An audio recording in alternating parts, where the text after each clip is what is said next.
Hello, my name is Tiffany Chang, and this is Conductor as CEO, where I take ideas from other industries and share how we can apply them as arts leaders. I imagine a world where leaders help people thrive, feeling more valued, seen, and fulfilled, while knowing that their work truly matters. I was reflecting on a recent professional engagement, and I retraced my steps through the whole experience. I realized that I took the risk to try some new approaches that I've never done before. And here are just a few of them. I tried to openly articulate my leadership approach and beliefs. I took up precious rehearsal time to do this. And I did so by saying out loud, I don't believe in the notion that the conductor is the smartest person in the room.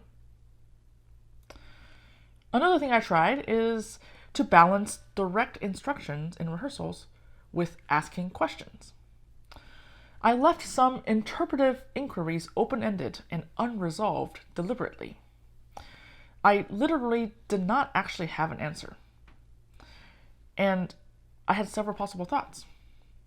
But I also know that any suggestion a leader gives becomes an order immediately. So I really tried to refrain.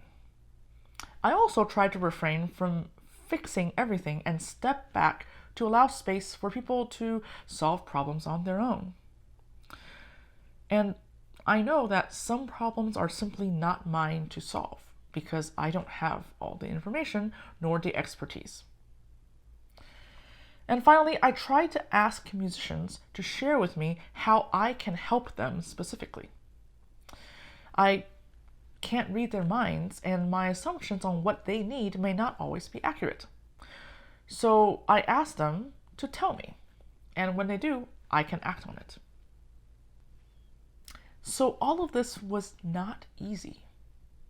Each attempt felt so taboo in the moment. And it was scary to try, and even more terrifying to imagine the responses that I would get. I felt like others in the rehearsal room were always judging me with skepticism.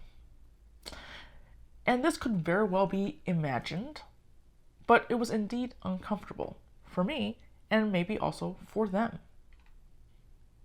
Quite honestly, I don't know that many of these attempts yielded the results that I had hoped for. I caught myself wondering at every corner in my reflection, did I do that right? In hindsight, I realized that there were so many instances where I could have done better. I did not persist enough with this approach, or I insisted too hard with that one, or I wasn't clear enough with the goals for that idea, or I could have taken action at a particular juncture instead of stepping back. And for a long moment, I panicked and thought, oh no, I did it all wrong.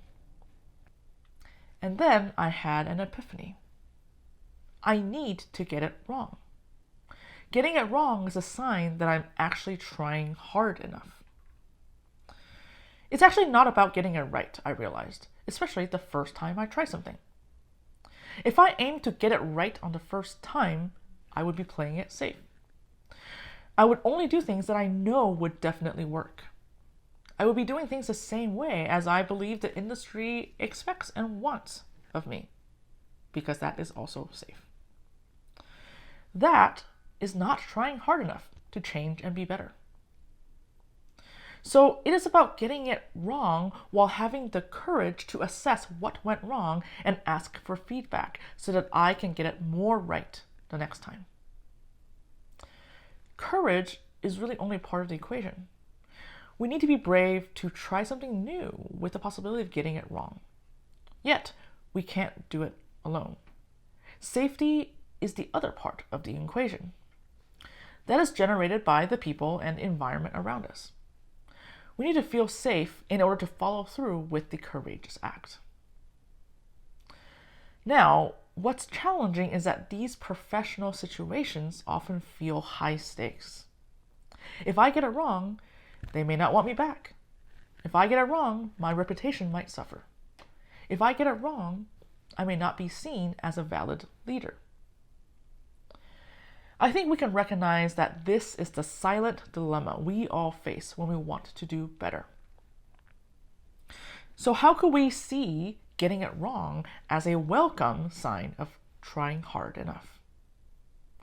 And how could we see getting it right as a warning sign for being complacent and stagnant? If these ideas resonate with you, please consider signing up in the link below to receive an email with each new blog post sent directly to your inbox. Thank you and have a great day.